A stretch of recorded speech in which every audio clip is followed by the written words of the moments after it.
Good official afternoon, everyone, if you are in the Eastern region, and welcome to our second Cow2Cup workshop. On our first meeting, we covered the dairy side of quality milk, and today we are covering the processing side of quality milk on the journey of milk from the cow that produces it to the cup that you drink it out of. Our guest speaker today is Dr. Mark Morgan. I saw a general question come in on the chat. Yes, since this is a webinar, all of you will be muted. You are not going to have the opportunity to unmute to ask questions today, but you can type questions into the chat or into the Q&A box, and we will answer them throughout. And Dr. Morgan has built in some breaks during his talk to discuss each section. I will remind some of you that are joining us, this is not a research-focused talk. This talk is intended to share information with farmers, agents, and the general public across the state of Tennessee. And we hope that you enjoy. At the very end, we are going to have a link to fill out for those of you interested in Master Dairy Certification to fill out and tell us how we did. Even if you're not interested, we would love for y'all to take our exit survey and tell us what you liked, what you learned, and what you'd want to know more about in the future. And Mark, it is 12:01, so I am happy to hand it over to you. Okay, thanks, Liz. All right, everyone, good afternoon. I'm going to just cover some basics of dairy processing in each of these three products. There's a lot of variations in, obviously, cheese and ice cream and even milk products for that matter. So we won't get into a lot of the detail on specific processes, but we'll just talk about the generics for each of these so that you get a good idea. So for milk, right, there's lots of terms that are out there and we're talking about just dairy products, dairy milk. There's lots of terms out there that are thrown around, and you may or may not understand what each of them is, or maybe some of them are confusing. So we'll try to cover each of these throughout the presentation and try to clarify that. I could have put a couple others on here. I noticed that there's some milk marketed as grass-fed and things like that, but I just wanted to keep it to the main focus items at the moment. So one of the things I wanted to start out with is just that milk and even milk products, whether they're raw or mildly heat treated, pasteurized or ultra pasteurized, they all will still grow microorganisms very quickly. They're all very good media for growth of bacteria, and the pH is in the right range. So what we try to do is, the farm side, they try to cool that milk as soon as possible. And even within the processor's facility, they're going to maintain that cold chain and keep the milk cold to reduce the growth of any bacteria, both spoilage bacteria and pathogens that could make you ill. So milk, that is one of the reasons why there's a lot of regulations around milk, because it is a very good growth media for bacteria. And so we have to keep track of temperature controls and pasteurization times and conditions as well. So the other thing I wanted to begin with is the importance of sanitation. So because of this susceptibility for bacterial growth, the equipment and the facilities are easy sources of contamination, very common sources of contamination. So sanitation is very important. Raw milk storage tanks are cleaned and sanitized whenever they're emptied. They're typically within every 72 hours. And all processing equipment that's used for at least grade A milk products are of sanitary design, meaning that they're designed to be easily cleaned.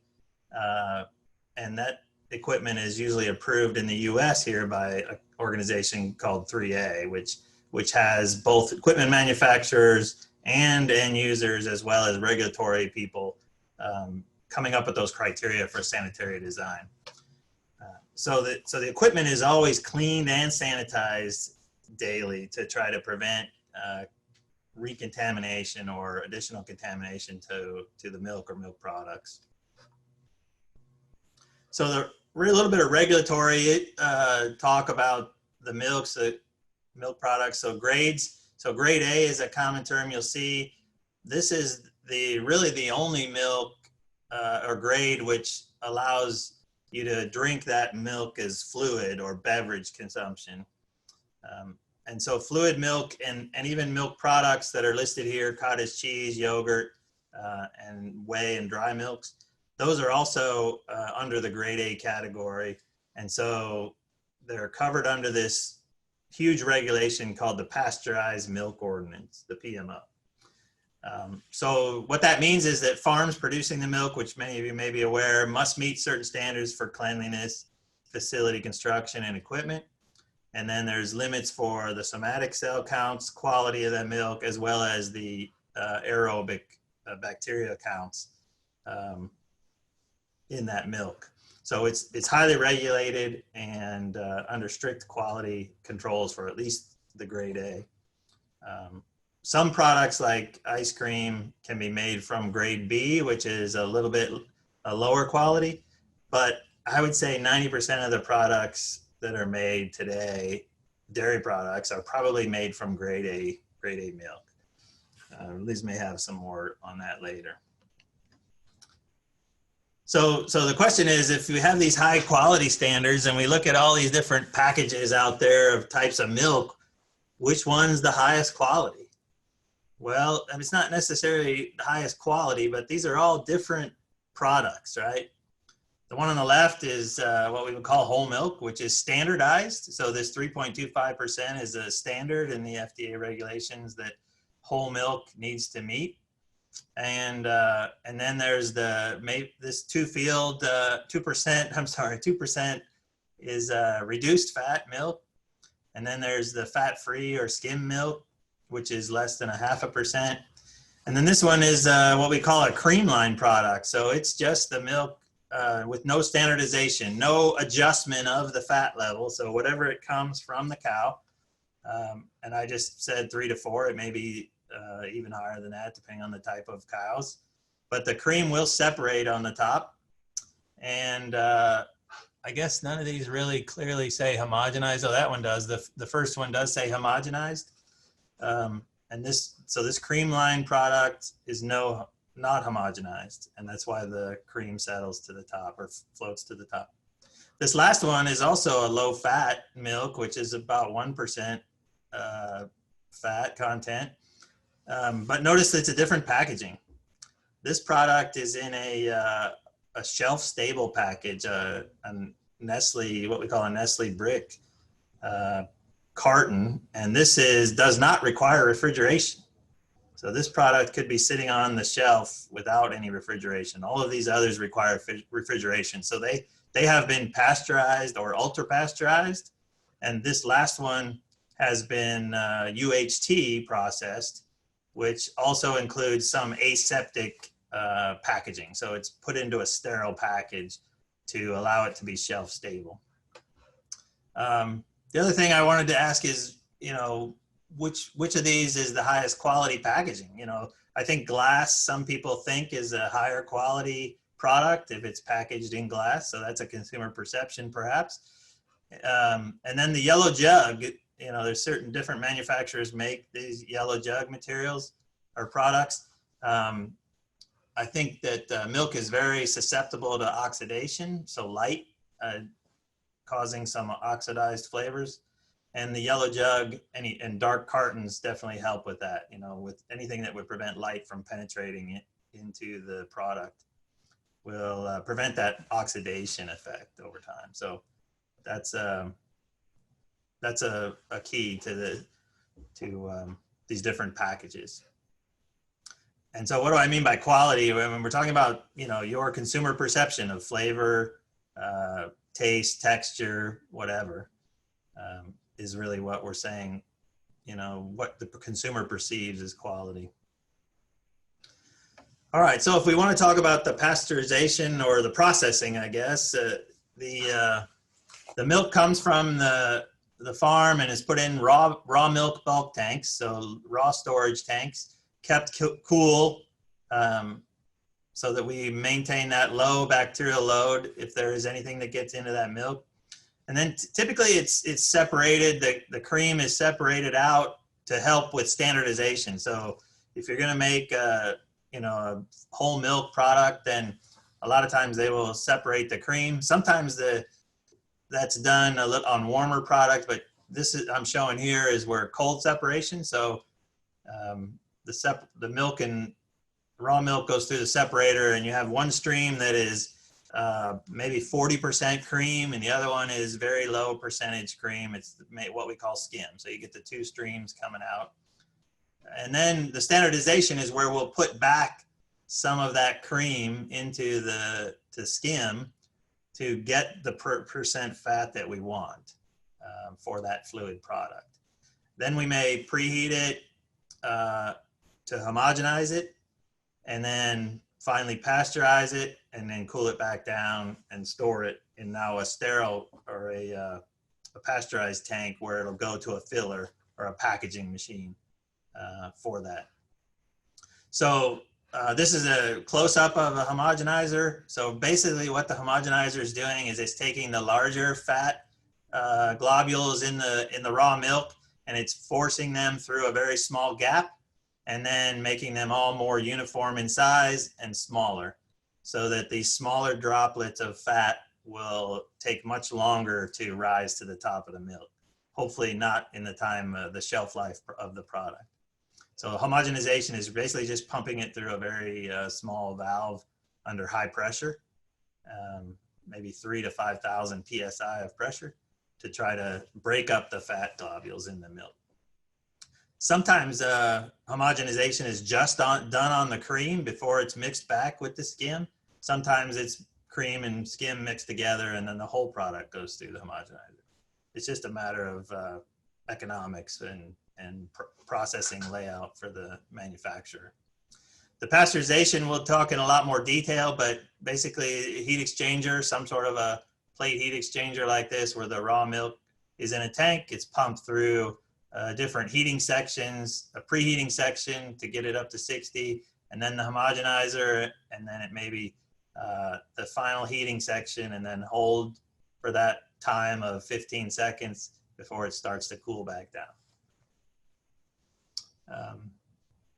So that's a basic process for fluid milk. And this is an example of an HTST pasteurization system, which is high temperature, short time.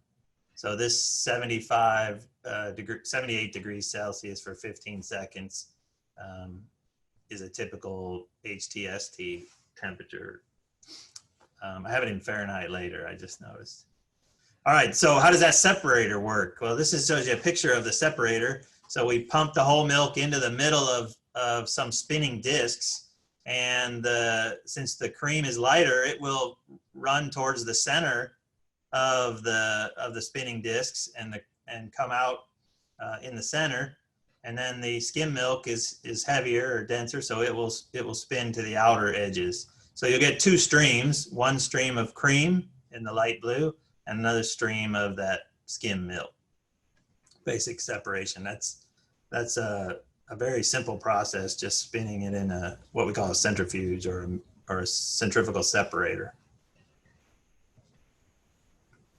All right, a little more options on the pasteurization. So there's a lot of interest in at least the small dairy producers to go to vat pasteurization. This is the old original style of pasteurization. We'll just put the raw milk into this pasteurization tank and we'll heat it up. There'll be a jacket around this tank that heats it up, either with hot water or steam. We'll go up to 145 degrees Fahrenheit, and then we have to hold it in there for 30 minutes. All right, so that whole process may take a couple hours because you're going to have to heat all that batch up. Let's say it's 200 gallons or something. You're going to have to heat that product up and then get it to 145, hold it there for the 30-minute time, and then start to cool it back down as fast as you can. So for a 200 gallon batch, that may take an hour, 2 hours, right? So for higher production speeds and efficiencies, a lot of companies will use inline pasteurization. And inline pasteurization is where we use these heat exchangers, plate heat exchangers like this, and then we can go to the 162 for 15 seconds, which is what we showed in the previous slide. Or we can go a little higher if we want to and try to do shorter times. That's higher heat for shorter times. And then even higher than that, 280 degrees Fahrenheit for 2 seconds is what we call ultra pasteurized. So these would all of these three, HTST, HHST, and UP, ultra pasteurized, these are all products that are pasteurized, and they're require refrigeration to prevent any future spoilage or contamination, or to slow down, let's say, spoilage. So sometimes we'll call ultra pasteurized extended shelf life. So the reason we'll heat it higher is to get a longer shelf life. The higher you go in temperature, the more bacteria, the more enzymes you will inactivate, and the longer the product will be shelf stable. So none of the pasteurized products are what we would say bacteria free. There are still some thermophiles, some heat-loving bacteria, or spore formers that will survive the pasteurization and will eventually cause the milk to spoil. So could eventually cause the milk to spoil. The only thing that I would say is, and we don't ever say bacteria free, because that would be sort of sterile. We say commercially sterile, which means that it's able to sit on a shelf and no bacteria would grow under normal storage conditions. UHT milk that's been aseptically processed or packaged is something we call commercially sterile. So essentially bacteria free for those bacteria that would grow in that product under the shelf stable conditions. And this is the one that you saw in the blue and white carton. It was ultra high temperature aseptic. It's about the same temperature, 280 degrees Fahrenheit for 2 seconds, as ultra pasteurized, but it's been filled in the container in a sterile environment. So there is absolutely no bacteria that can get in during the filling step. A lot of times we can get some environmental contamination during the filling of containers, or the containers themselves may have some low numbers of bacteria in them. So different options for pasteurization. This inline is going to be much more efficient, much more higher production rates, but you have to go to higher temperatures, which will cause more of a cooked flavor. In many cases, people will, if they are very sensitive to the flavor of the milk, you can detect slight cooked flavors. Most products that are pasteurized have that. And I'm guessing that even vat pasteurized has a slight cooked flavor as well, because it takes much longer time. So 30 minutes as opposed to 15 seconds, that's a drastic difference in time for only a few degrees higher in temperature. All right. So this is another picture of a vat pasteurization setup. So here's where you would have your milk with an agitator, and you'd have a temperature sensor in the product and maybe the airspace. And then you're required to have a chart recorder for any milk that's pasteurized. And that chart recorder basically gives you a permanent record of the temperature during the entire pasteurization time. So if the temperature fluctuated during that pasteurization, you'll see it on this chart. And then someone can review this chart to ensure that that milk was properly treated according to the pasteurized milk ordinance, that 162 for the 15 seconds. So these are kind of complicated to read, but that's what this chart will give you, is a temperature over time during the entire batch pasteurization. This just shows an example of how that HTST pasteurizer or heat exchanger works. The cold stream, let's say, is your milk coming in. It goes between alternate plates of the heat exchanger, and then your heating media, whether it's hot water or usually hot water. It would go through other alternate plates, and then all they do is exchange heat. The two products don't mix.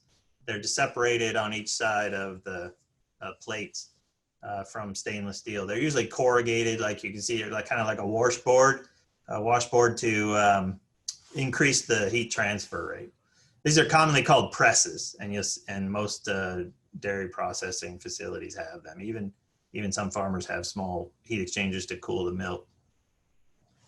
So how do we verify that we've actually done the right process on pasteurization? Typically, we'll look at an alkaline phosphatase test. It's an enzyme that's naturally found in all milks.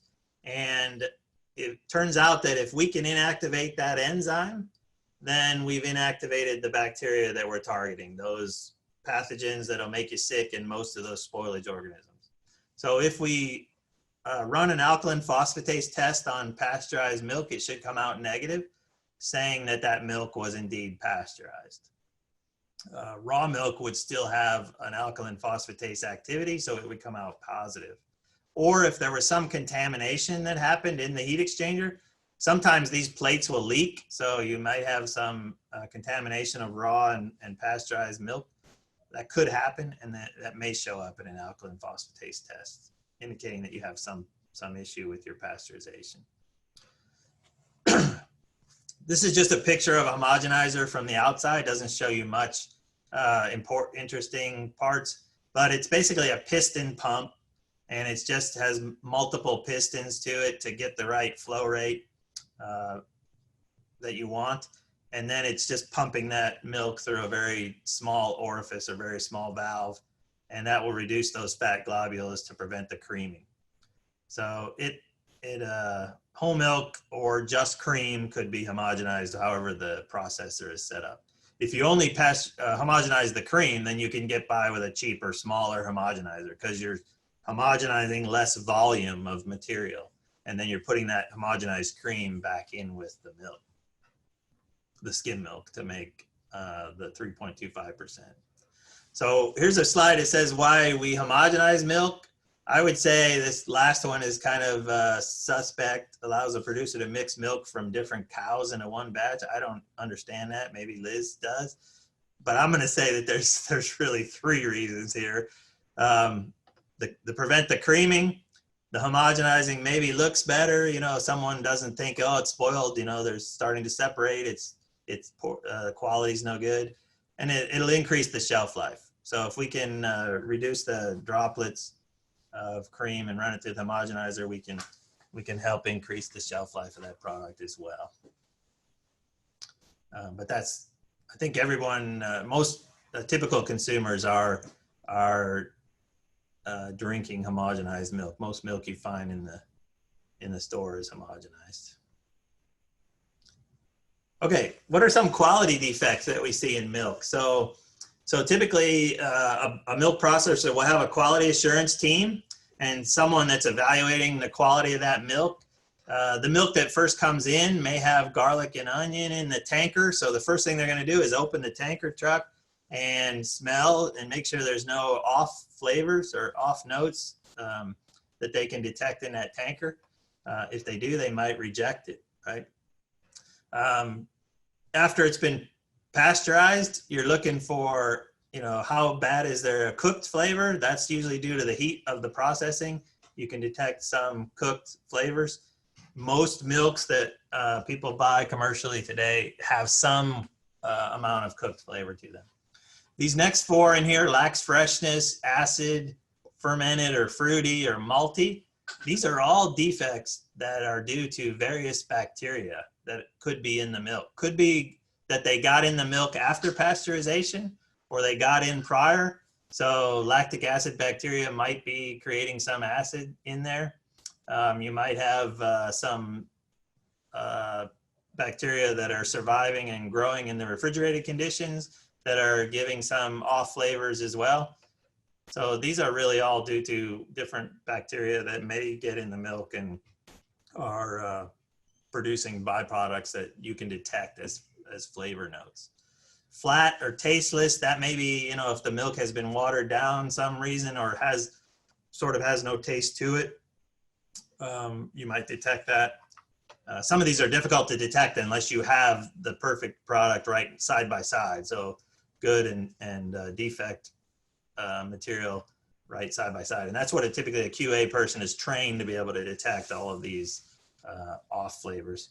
The last one is one I mentioned when we looked at those containers, so oxidized. If light gets into the milk, if milk is exposed to light, then it will oxidize the fat. And if you've ever tasted oxidized fat or stale fat, it's got a wet cardboardy taste to it. And it doesn't take very long or much light to oxidize the milk where you can detect that wet cardboard note to it. So what are the typical shelf lives? I didn't put any numbers here because it really depends on the pasteurization conditions, the processing, filling conditions, packaging types, all that. But a lot of milk products will have a best if used by date. And what that really means is that it should maintain acceptable quality. And what is determined acceptable is up to the manufacturer, but it should maintain quality up to the date that it says best if used by. Now, if it's been opened, typically once it's opened, they say maybe 5 to 7 days or 3 to 5 days, is depending on how your refrigeration conditions are in your home. That can widely vary on how long that milk is still good. It shouldn't have any pathogens in it unless they came from your refrigerator, but it may have some spoilage organisms, or it may turn into cottage cheese if it sits in there long enough. All right.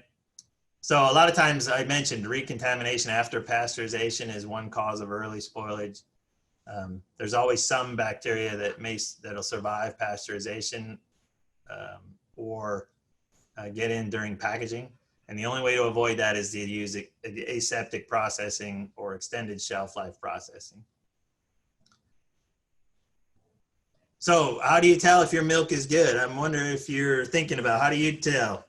Well, do you use the old shake and smell test? Right? You take the carton out of the fridge, I swirl it around and sniff it. It smells okay. It doesn't smell sour. It should be good, right?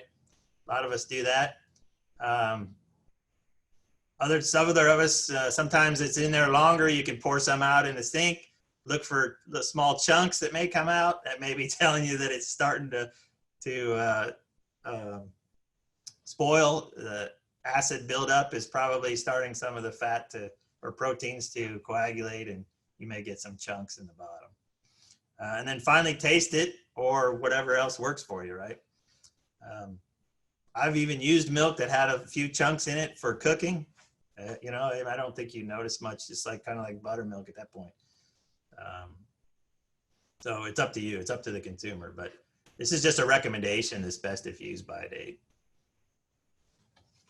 So that's basically what I had for milk processing, or at least fluid milk processing. Does anyone have any questions for us, Liz? We don't have any that we haven't already answered in the chat, but I have a question for you. So when we had that whole bacteria-free discussion, you said extreme thermophiles would survive things like pasteurization. So are we targeting some of the common foodborne causing bacteria? So things like E. coli, things like Listeria, Salmonella, can that really survive past pasteurization, or do we knock most of that out? No, all of those organisms would be controlled by pasteurization. Those are all organisms that are pathogens, and they would like to grow at body temperature. They're easily killed. None of those are spore formers, so they're easily killed by pasteurization. But there may be some bacillus that will sporulate, or some Pseudomonas that are not pathogens, and those may survive the pasteurization and end up causing the end of shelf life to be shorter. We did just get a question in the Q&A that says, do people drink raw milk? You can answer that. I'm on the I drink processed milk. I also drink processed milk. And we'll talk more about this next week when we're talking about the pros and cons of consuming unpasteurized products. And the short answer is yes, people do drink raw milk. The reason that I don't drink raw milk is because I don't come from the exact same background that the cows do. So I'm not exposed to all of the pathogens that those cows are exposed to. And we talked about this a little bit last week in our cow side of milk quality, that if you live on a farm with your animals, you're probably already built up some kind of and some kind of tolerance to whatever bacteria those cows might be exposed to because you're in the same area. Your immune systems are used to the same things. But if I go to a farm and I drink raw milk out of the bulk tank, there's a higher likelihood that I'll get sick because I'm not exposed to that same stuff. You can also pasteurize your own milk at home. So if you are a small dairy farmer that has milk from your own cows, you can pasteurize it on your stovetop by just getting it up to that pasteurization temperature that Mark talked about earlier. So that is the short / long answer to do people drink raw milk? All right. Any others?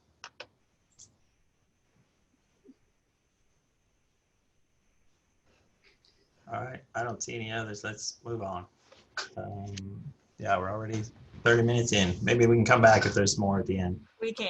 Let's talk a little bit about cheese. So again, a lot of different types of cheese out there. Geez, it would take me a week to discuss each of the processing nuances of different types of cheese.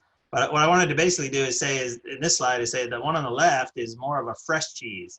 So what's the difference? A fresh cheese is something that has not been aged. It's just been processed and it's ready to consume. Typically has very high moisture content and doesn't have the benefit of having been aged and allowing the cultures to,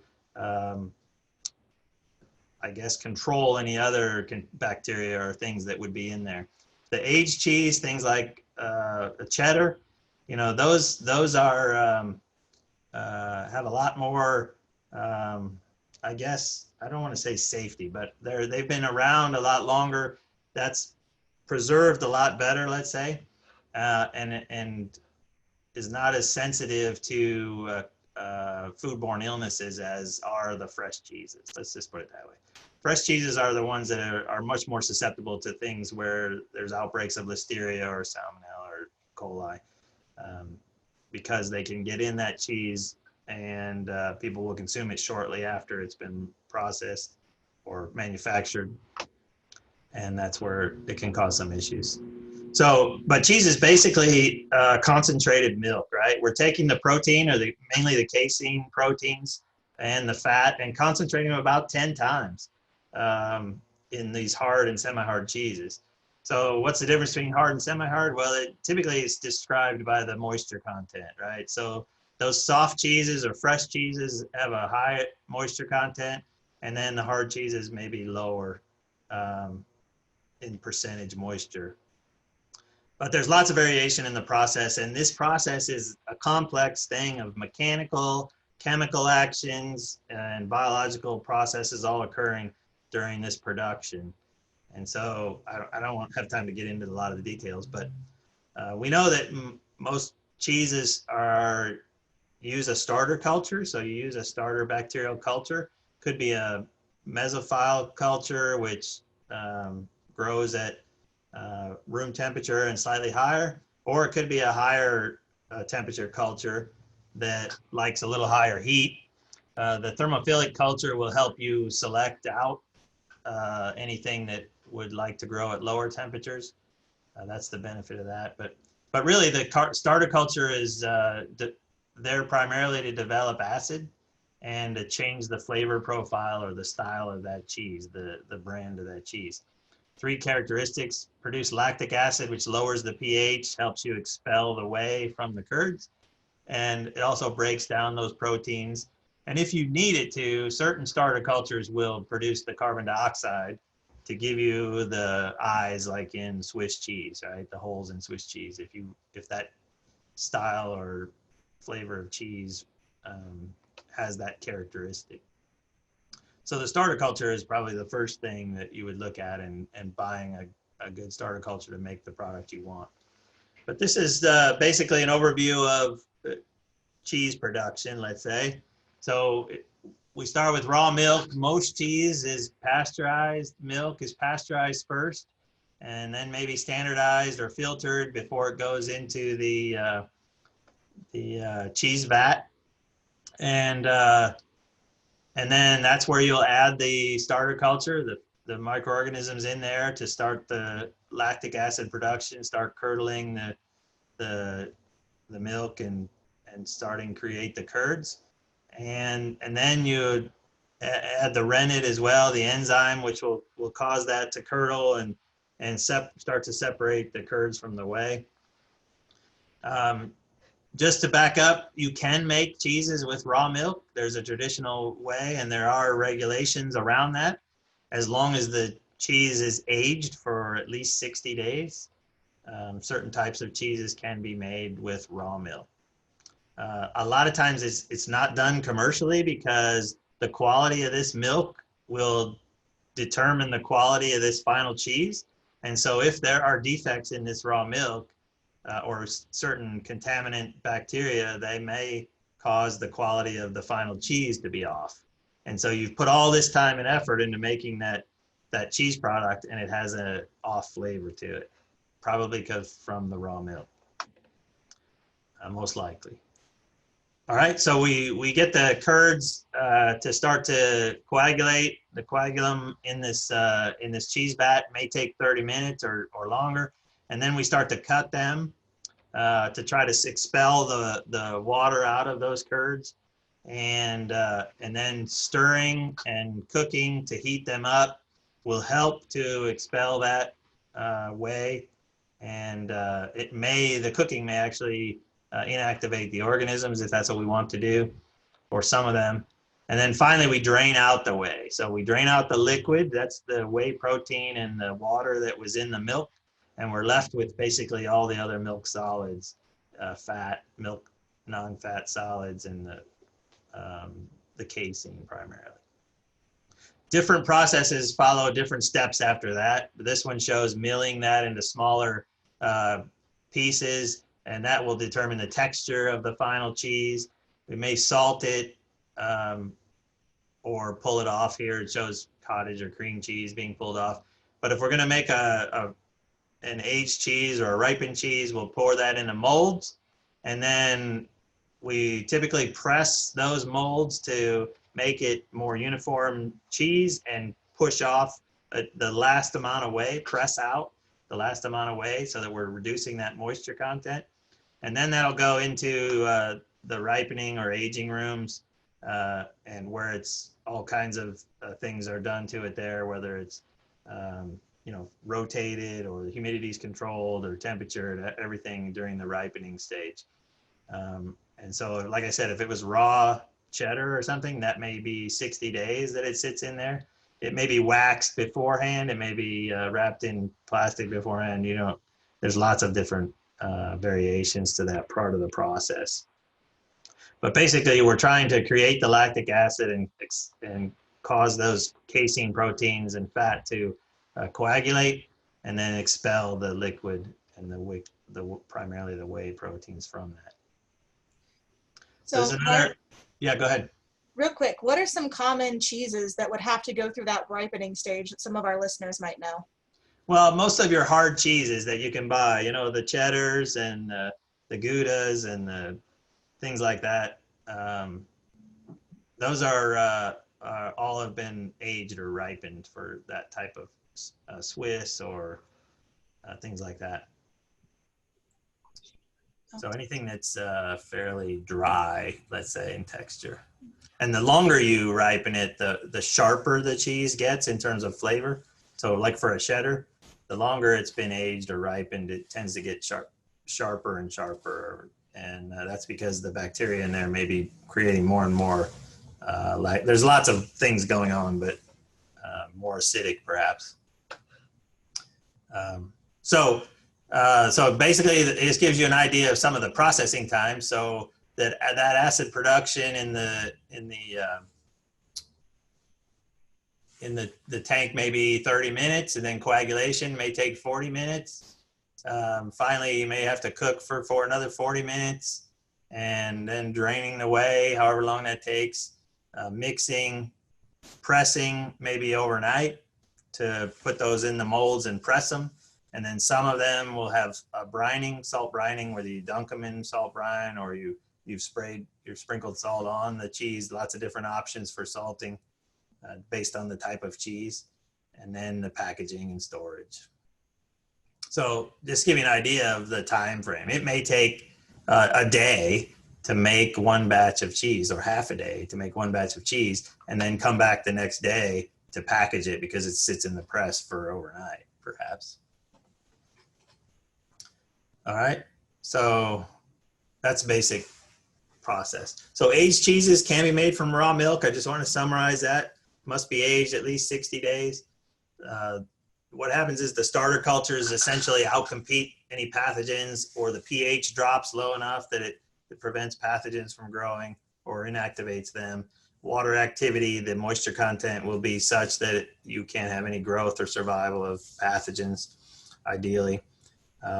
But like I said, the quality of that raw milk is not dependable. So most commercial processors don't try to do that, because you may have put a whole day or two's effort and then 60 days of aging to find out you've got nasty cheese, perhaps. So anything you can do to make the quality more uniform, you're probably going to do it up front, just as a precaution. So again, most cheese is made from pasteurized milk. Fresh cheeses, those ones that are soft and queso blanco type cheeses, those have to be made with pasteurized milk. Either HTST or the VAT pasteurization is better. You don't want the very high temperature pasteurization. That will degrade some of the quality of the cheese. So a lot of times it's lower temperature pasteurization. But cheese milk is not normally homogenized.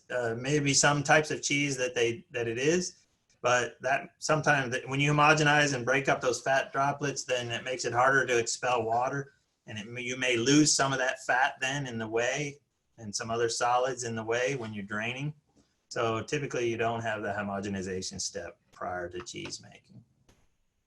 All right, the heat treatment, either cooking or scalding, regulates the size of the curd, basically controls that lactic acid bacteria. How fast are they producing the acid? How much acid are they producing? You're typically monitoring the pH and make sure that it's appropriate for the type of cheese you're making. And then it also helps, to expel that whey. And then, so all the things that help remove the whey, the heat, acidity, stirring, salting, and pressing, these are all things that we do that also help remove the whey. And then the salt also slows that starter culture and other bacteria during ripening. So you can control some of those other bacteria that might be present. All right, so any questions about the basics of cheese making? What do you got, Liz? Anything you haven't covered already? Well, we got one question that I thought would be kind of cool to answer out loud, even though I already threw it into the chat, asking about, do people have other things to do with the whey? And since it was kind of upcycling, I thought we might want to talk about that a little bit. Very good, yes. Yes, a lot of the whey is recycled and reused. So it's a lot of times it's concentrated out of that liquid whey. And if you've ever, whey protein concentrate is a big marketing item that, a lot of the bodybuilder formula things that you can buy, powders, have whey protein concentrate in them. Some protein bars will use whey protein concentrate. So it is a protein source. If you've ever had one of these bodybuilding drinks though, or high protein shakes, it's kind of gritty. It doesn't really dissolve well. But there are sources of use for it. Some people are actually even feeding it to their cows, perhaps, right, Liz? Yeah, a lot of our small cheese makers will actually feed it back as a ration ingredient, maybe to their young stock or even to their adult cattle.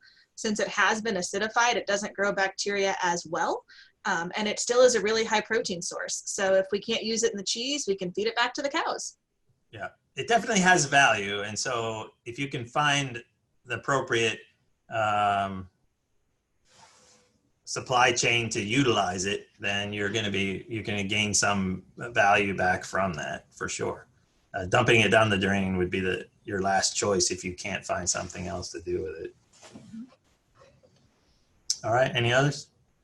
Not that I'm seeing, not that we haven't already answered. All right, good. So I think we're pretty good on time. We're just to the last subject then, my favorite, ice cream. Who doesn't love ice cream? Again, there's lots of different types of ice cream, right? There's all kinds of different flavors and styles, and not only ice cream, but sorbet and sherbet and some of the other types of frozen desserts, dairy desserts. But we're just going to talk about the basics of ice cream. So ice cream, the word ice cream has a standard of identity in the legislation. So it talks about containing at least 1.6 pounds of total solids to the gallon of ice cream, and it can't weigh less than 4.5 pounds per gallon. Cannot contain less than 20% total milk solids, and not less than 10% milk fat. So milk fat is part of the solids, but it can't be less than 10% milk fat. So this is just one I pulled off that and I just wanted to point out that it has the word ice cream on here, which means it meets this standard of identity, but it also has the word premium. So there are different, let's say, levels of quality for ice cream. Premium means something as well. It probably has a higher fat content than 10%. And so it may be up to 12 or 15 to be called a premium ice cream. And the more fat, usually the creamier it is, the higher quality it is, the more expensive it is. And at some point you get to so much cream that your lips actually feel like they've got grease on them, right? If you've got a very high fat ice cream, it's kind of greasy tasting. I mean, you have so much fat in it. So the different quality aspects, the primary one is overrun. And that is just percentage of air in the product. If you froze ice cream mix without putting any air in it, it would be awfully dense. It would be like a block of ice. So the air in there is really what makes ice cream very smooth and creamy and easy to eat. It's typically 50% by volume. So we call that 100% overrun, but that's about 50% air. The fat content, like I mentioned, is at least 10%. Some can go up to 15 in many cases for higher cost premium ice creams. Milk solids, non-fat, the other solids are in there, are important. The texture. So if you've ever had ice cream sit in your fridge for a while, you understand that it gets kind of icy, or if you go to a place that has pretty low quality ice cream, you'll feel the gritty texture to it, icy texture. And so crystal size is important. How big are those ice crystals in there? Can you detect them? Because you're freezing water in there in that ice cream, and but typically the crystal size is too small for you to detect it, and that's when it's nice and smooth and creamy. Emulsifiers are in there, just some mono and diglyceride fatty acids. That is going to help suspend those fat particles and the solids. Ice cream is really a emulsion foam. It's a foam, and that's where the air comes in. So it's really a frozen emulsion of fat and water and solids, and then the air gives it the foaminess. Stabilizers are a lot of times used in commercial ice creams. You'll see guar gum or locust bean gum or things like that. And that is to help reduce the regrowth of ice crystals. So if you leave your ice cream in the refrigerator and your refrigerator cycles temperature wise, just a little bit, you don't notice it. Not your refrigerator, your freezer. It cycles a little bit in temperature. That causes some of the ice crystals to melt and regrow. And when they melt and recrystallize, they get bigger and bigger. And then, so I've opened ice cream that sat in my freezer for a long time, and you find a lot of ice crystals on the top. That's from this cycling of temperature in your freezer. So stabilizers try to help that. You don't necessarily need them if it's going to be a short-term product, then, but if you want to have a longer shelf life, let's say you're storing it in your warehouse for a longer time, stabilizers are going to help maintain that quality before that gets to the consumer. Marketing terms, you'll see super premium, premium, regular, economy, anything that is labeled as ice cream has a minimum of 10% fat, but typically these are increasing fat content as you get to the premium and super premium. Fat costs more money, so that's why they are, or butter fat, milk fat costs more money. That's why it's a higher price as well. But this tells you another mix. So this would be another percentage breakdown. The ice cream mix itself is, maybe 30% dry matter. That includes the fat, milk solids, non-fat, sugar, emulsifiers or stabilizers, and then about 63% moisture content.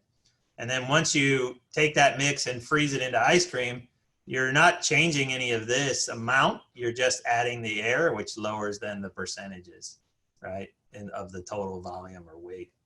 So this would be product that has 100% overrun or 50% air in it incorporated. Not all the moisture freezes in ice cream.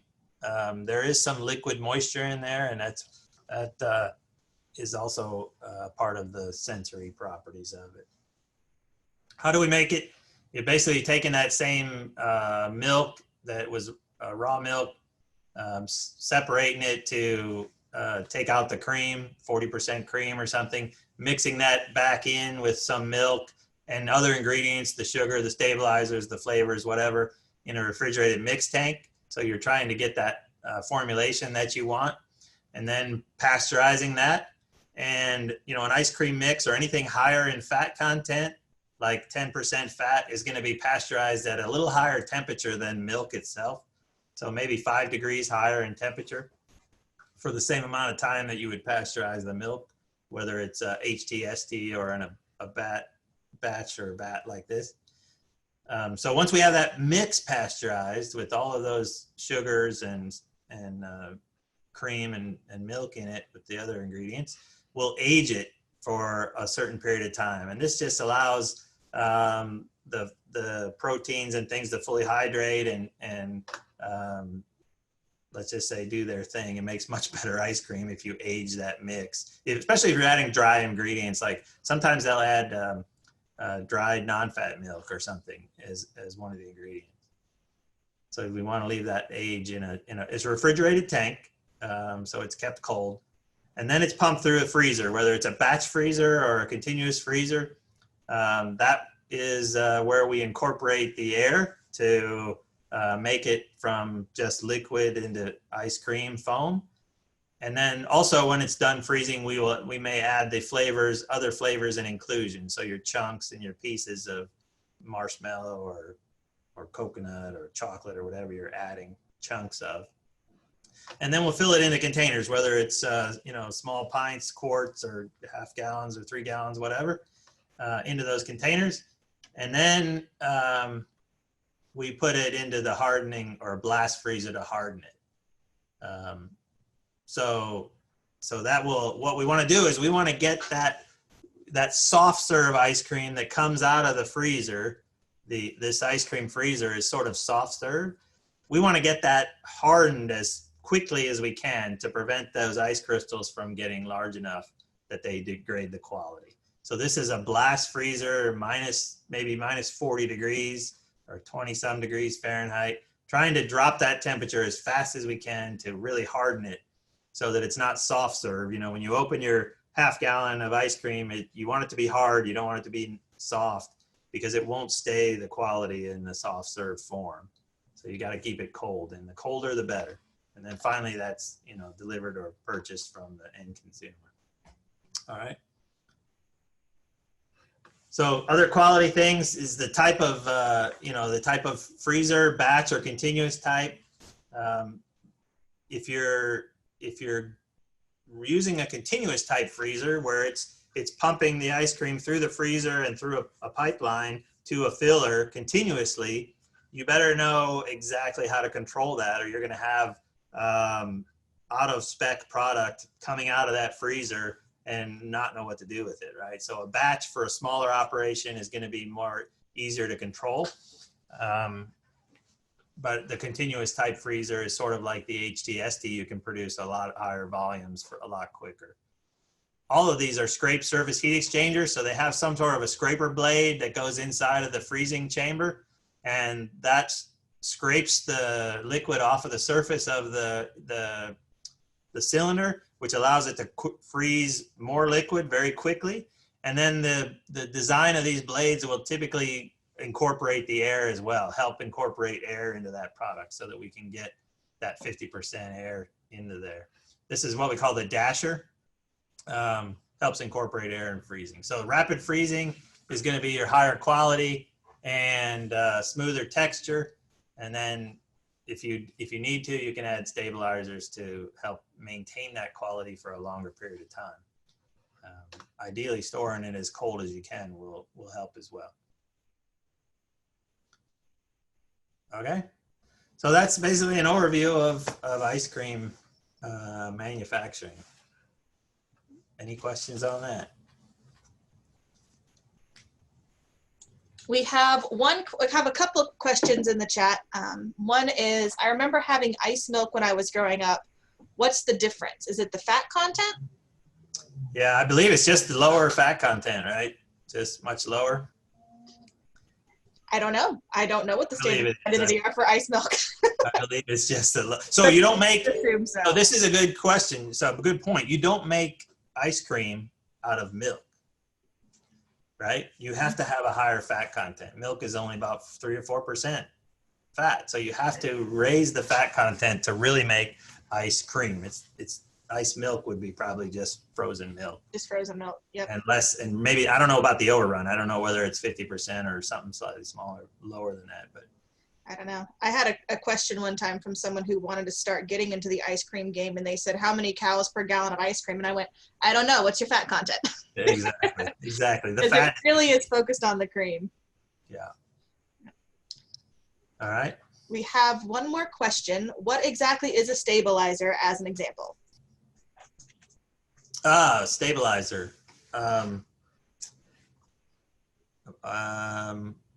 gum, locust bean gum. If you look at your ice cream, commercial ice cream you buy on the shelf, you'll see these gums in there. That's trying to make the ice cream mix more viscous so that the ice crystals can't get back together in the freezing and thawing cycles. There are some, so those are mostly vegetable based type things like that. That's mainly the stabilizers. Now I got to bring this back up because of the last one, right? Sorry about that. Am I still sharing the screen or not? You are still sharing your screen. Okay. Let me get to this last, because you asked about this survey. So this is the survey, but yeah, there's different stabilizers. Most of them are some sort of gum or something.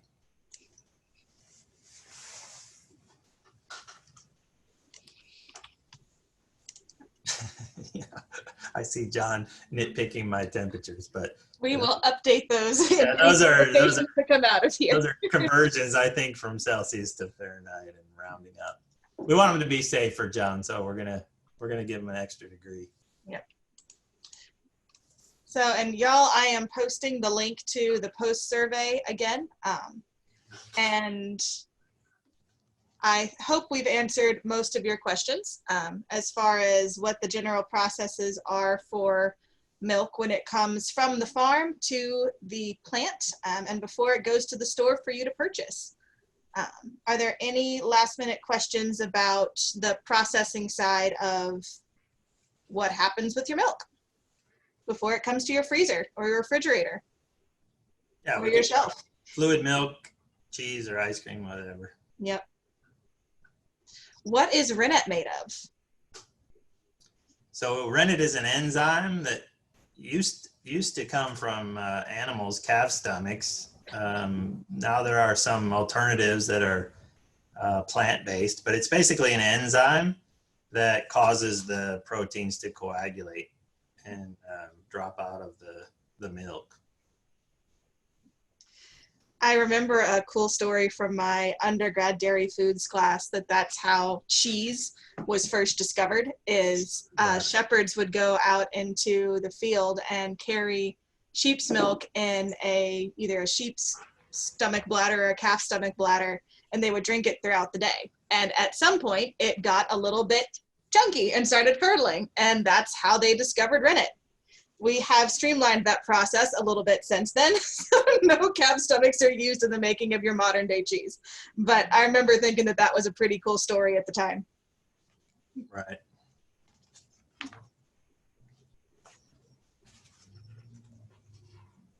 Any last minute questions before we release you to the rest of your day? All right, I hope it was helpful. That was wonderful, Mark. Thank you. For those of you who are listening, if you have friends that missed this presentation that are going to want to see it, please make sure that they go through the registration, and I'll be posting a link to these recordings later on this afternoon. Thanks for joining us, everyone. Yep, thank you, everyone. Have a great day.